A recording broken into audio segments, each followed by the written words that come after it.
Inilah kisah seorang raja saleh yang mewariskan syair kepada penduduk Madinah yang membuktikan keimanannya kepada Rasulullah sallallahu alaihi wasallam. Bagaimana kisahnya? Simaklah dalam kisah dengan judul Syair Raja Tubba.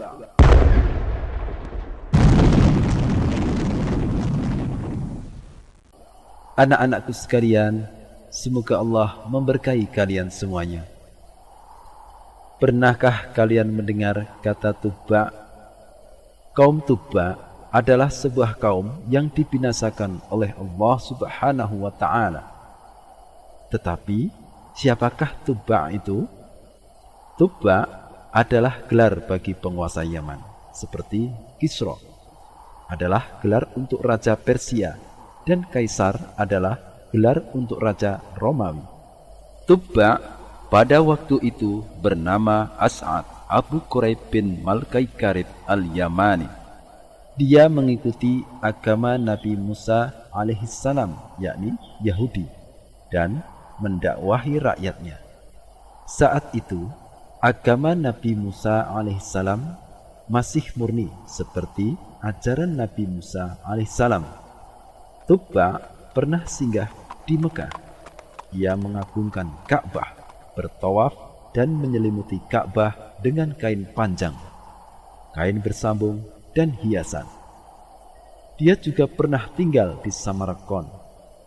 Kerajaannya semakin kuat, kekuasaannya membesar, dan wilayah kerajaannya meluas. Dialah yang membangun kota Hira. Ibnu Asakir rahimahullah menerangkan, Tubba ini seorang raja di Damsyik. Dia menjadi raja selama 326 tahun. Di kota Himyar tak pernah ada yang memegang kekuasaan lebih lama dari dia. Ia wafat 700 tahun sebelum Rasulullah sallallahu alaihi wasallam diutus. Tubba mempunyai beberapa akhbar, yakni ulama agama Yahudi. Para akhbar itu memberitakan kepadanya bahwa kota Madinah akan dihijroi oleh Nabi akhir zaman yang bernama Ahmad. Maka ia menggubah syair dan menitipkannya kepada penduduk Madinah. Penduduk Madinah menjaga syair Raja Tubba dan senantiasa mewariskan syair itu dari generasi ke generasi. Salah seorang yang hafal syair tersebut adalah Abu Ayyub Khalid bin Zaid, orang yang rumahnya pernah disinggahi Rasulullah sallallahu alaihi wasallam. Syair Raja Tubba berbunyi, Syahidtu ala Ahmad annahu rasulun minallahi barin nasam. Falau mudda umri ila umrihi lakuntu waziran lahu wabna am wajahadtu bisayfi a'da'ahu wa farrajtu an sadrihi kulla gham. Yang artinya,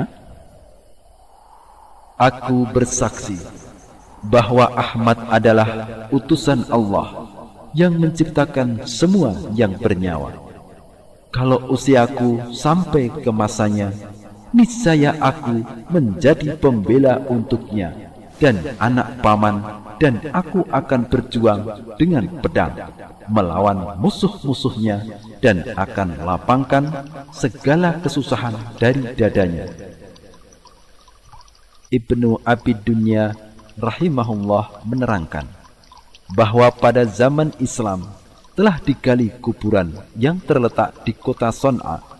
Tiba-tiba ditemukan di dalam kubur itu 2 mayat wanita yang masih segar. Di kepala kedua mayat itu terdapat lempengan perak bertuliskan dengan emas dan berbunyi, ini adalah kuburan Huyai dan Tamis. Ada juga yang meriwayatkan Huyai dan Tumadir, 2 anak perempuan Tubba. Keduanya meninggal dalam keadaan bersaksi bahwa tiada sesembahan yang benar kecuali Allah semata. dan keduanya tidak menyekutukan Allah dengan sesuatu apapun.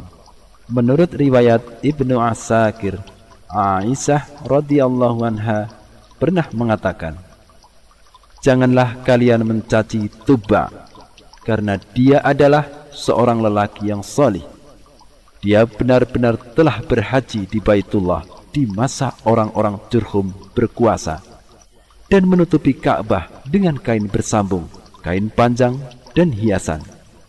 Dia berkorban sebanyak 600 ekor unta. Dia mengagungkan Baitullah dan memuliakannya. Kemudian dia kembali ke negeri Yaman." Tubba telah mengislamkan rakyatnya melalui usahanya. Setelah Tubba meninggal dunia, rakyatnya kembali menyembah api dan berhala. Oleh karena itu, Allah menyiksa atau membinasakan mereka.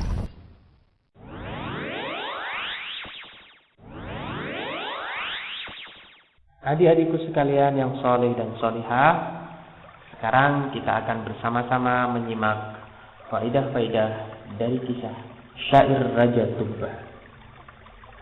Faidah yang pertama, bahwa di zaman dahulu kala itu juga ada orang-orang yang soleh, adik-adik sekalian, seperti Raja Tubba tadi. Jadi Raja Tubba itu hidup sebelum zamannya Rasulullah Sallallahu Alaihi Wasallam.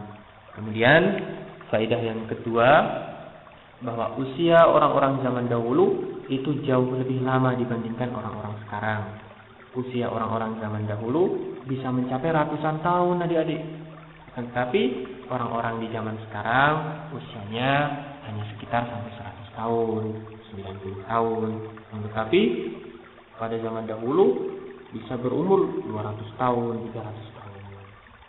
Berikutnya faedah yang ketiga, kita bersaksi bahwa Nabi Muhammad SAW adalah hamba dan utusan Allah Subhanahu wa Ta'ala, sebagaimana persaksian Raja Tubba di dalam syairnya. Selanjutnya dariku sekalian, faedah yang keempat, Allah Subhanahu wa Ta'ala akan menjaga orang-orang yang soleh. Allah Subhanahu wa Ta'ala akan menjaga orang-orang yang soleh, sebagaimana Raja Tubba dan kedua putrinya.